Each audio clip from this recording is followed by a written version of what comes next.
How to beat a reincarnating evil lord 101.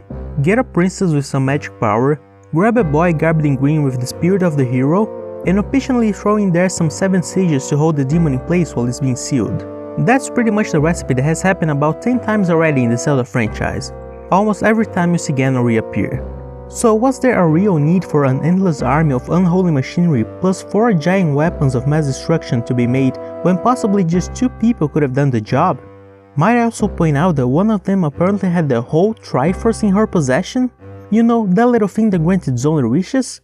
Well, the hero part is kind of essential, and that may have been what wasn't exactly right 10,000 years ago when Calamity Ganon appeared. For whatever reason, the Link of the time may not have been around when it happened. I mean, Hyrule is a dangerous place. A flock of angry cuckoos can kill you pretty fast. So when the time came, the ideal candidate for the sealing job wasn't available, and the battle could have been lost if not for the support of the divine beasts and the countless guardians created by the Sheikah. You quickly notice in the tapestry of Breath of the Wild, whenever somebody tells the story of Calamity Ganon, that the hero looks nothing like any version of Link we've ever seen. Some people say this is just a stylistic choice, but the princess, king, soldiers, Sheikahs, and guardians all look what they are supposed to be, except for the hero. If this image wasn't presented in this context, you couldn't tell this guy was the hero. Even in the new Hyrule Warriors, Link's drawing doesn't look anything like the hero in the tapestry. The longer nose, flowing red hair, and even the colors of his clothes resemble much the most recent version of Ganondorf before Breath of the Wild, the Demon King from Hyrule Warriors, that had already raised our eyebrows when first playing. However, we didn't give it much thought at the time, as it didn't make much sense for Ganondorf to be fighting Ganon.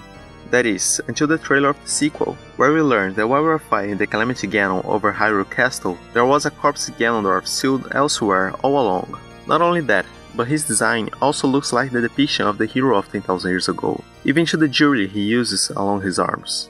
Now, we've seen a not-so-evil Ganondorf in the Wind Waker. Before the final battle, he is contemplating how he once coveted Hyrule's winds and wishes the same for his people in the desert. He was not necessarily born evil. We don't know for sure how many different Ganons have appeared throughout Hyrule's history, but the one other time that we know for sure that there was a different one was in Four Swords Adventures.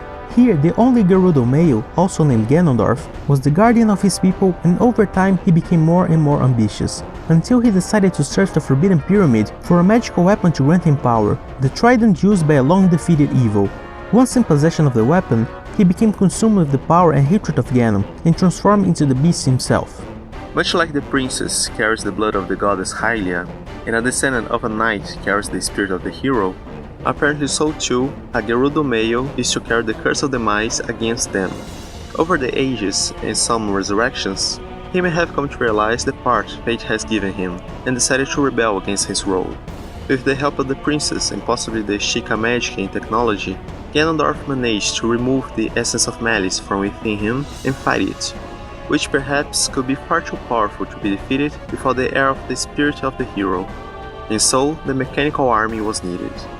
And who knows, maybe his resolve was so strong that even the Master Sword deemed Ganondorf worthy of wielding it to assist in the battle against his evil essence. They may have realized that if destroyed, the Calamity could simply reincarnate in a new Ganondorf eventually, or that maybe it was just flat out impossible to defeat it without the hero, and so he decided to seal himself, holding the Calamity for 10,000 years, what could very likely have been the longest period of peace in Hyrule. To put things in perspective, we, the human race, have started writing probably about half that time, and 10,000 years ago, the last ice age was ending. Man, how is Hyrule still a medieval society? After such a long time, the seal couldn't hold it anymore, but unlike other times we've seen, this seal was different. The beast didn't break free at once and start unleashing its wrath. Instead, it managed to slowly leak from Ganondorf's body, and was still restricted to Hyrule Castle, when its goal would either be the destruction of all of Hyrule or acquiring the Triforce. And if not for the cunning of the Calamity in taking control of the Guardians that once assisted in its defeat, it would likely have been swiftly defeated once more in its weakened state. As there was still time for the champions to go to their divine beasts, Link fell in battle, awakening Zelda's dormant power, and Zelda taking the Master Sword all the way back to its pedestal past Lost Woods, before going back to the castle from where Calamity Ganon had still not advanced. And the king also mentions how a prophecy told that the key to defeating the Calamity was beneath the ground. That line could have been misinterpreted as the Guardians buried underground, when in fact it referred to the sealed body of Ganondorf. Now, that theory might seem a bit far-fetched to some, but considering how they broke the formula reinventing the Zelda franchise in Breath of the Wild, they will probably want to make some big new changes in the sequel, but maybe this time not in the gameplay, but in the lore. And it is undeniable that the hero showed in the tapestry telling the story of how Calamity Ganon was sealed looks way more like Ganondorf than Link. So who knows, maybe there was a clue about the huge plot twist they had in mind right in front of us since the beginning of the game.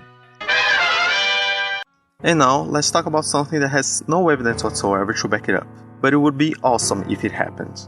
As we can see in the trailer for the sequel, Calamity is still oozing out of Ganondorf, which could imply that Link and Zelda have not defeated Calamity Ganon for good. So what if in order to get completely rid of such a pure essence of malice, they needed something equivalent, a pure essence of virtue and courage? Imagine just how amazing it would be if near the end of the game, that green thing that attaches itself to Link allow him to become a pure form of courage, a true divine beast, one similar to the beast he became in Twilight Princess or maybe even a Link to the Past, and fight one-on-one against Calamity Ganon. And let's take a look at the scenes for the trailer. The ground below Zelda breaks and she falls. Then Link grabs her hand, but he also falls. And then that green ghostly hand grabs Link. And this is not yet when Link gets his new ability, because the green hand is still holding his opposite hand. Now, this greenish hue looks quite similar to what seems to be the skin color of the hero on the tapestry, and the symbols flowing from it look like Gerudo letters. So this could actually be Ganondorf's spirit, using his own body as a prison for the Calamity after being unable to defeat it. And if they're merging Link with Ganondorf's spirit, maybe this new power will actually be a new and quite unexpected companion. So that's all for today. Please tell us in the comments below what you think happened during the first Calamity 10,000 years before Breath of the Wild, and what you expect to happen to Ganondorf in its sequel. And thanks for listening to our theory.